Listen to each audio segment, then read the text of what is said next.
בשנת 45 במאי כשהשתחררתי. ועד 1989 אני רציתי לבוא לכאן. ורציתי לראות ולדעת מה יש שם בין העצים האלה.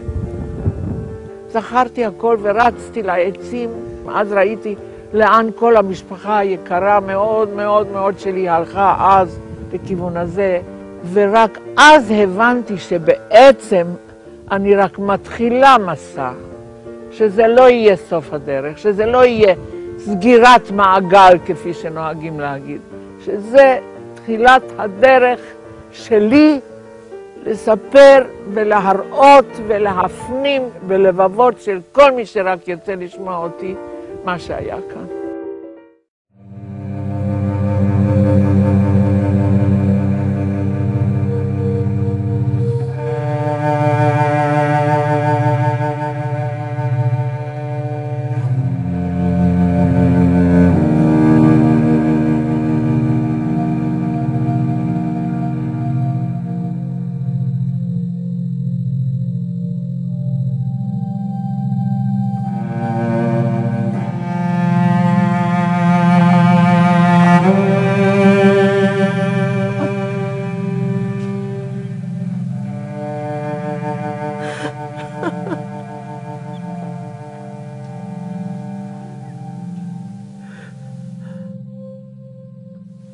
בצריף הזה אני למדתי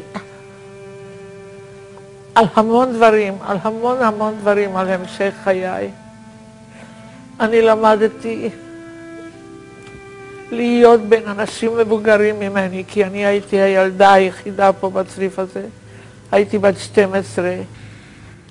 אני למדתי כאן איך לרעוב, איך לסבול, איך לחיות בקור, איך לחיות ברעב אדיר, ובעיקר למדתי לחיות על יד אמא שלי, שהייתה איתי עדיין כאן אז. ואנחנו שכבנו שתינו יחד עם עוד 11 נשים על הדרגש הזה. איך שכבו כאן 13 נשים, כשאחת רצתה להסתובב, כולם היו צריכות להסתובב. ככה, כמו שאתם רואים את הקרשים הבלתי מהוקצעים האלה, ככה זה היה.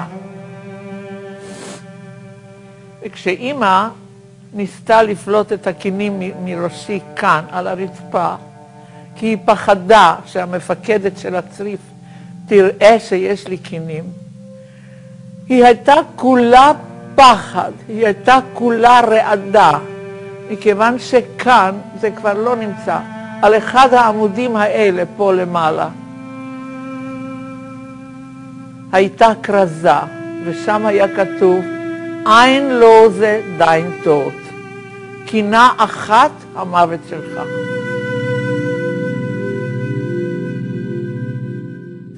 אני כבר בת 75 היום, אבל יש לי הרגשה של נקיפות מצפון עד עצם היום הזה, על ההתנהגות שלי, שבעצם לא ידעתי בדיוק מה אני עושה, אבל שגרמתי כאב קשה מאוד מאוד מאוד לאמא שלי.